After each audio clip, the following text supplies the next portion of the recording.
கொஞ்சம் சிரித்தாய் கொஞ்சம் மறைத்தாய் வெட்க கவிதை நீ நீ நீ கொஞ்சம் துடித்தாய் கொஞ்சம் நடித்தாய் இரட்டை பிறவி நீ நீ நீ அம்மா அம்மம்மா என் தாயோட்டும் பேசாத மௌனத்தை நீ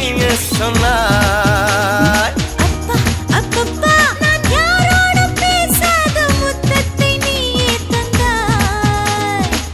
5 வயது பிள்ளை போலே அச்சச்சோ புச்சத்தாலே கொஞ்சி என்னை கொண்டால் பருவாயில்லை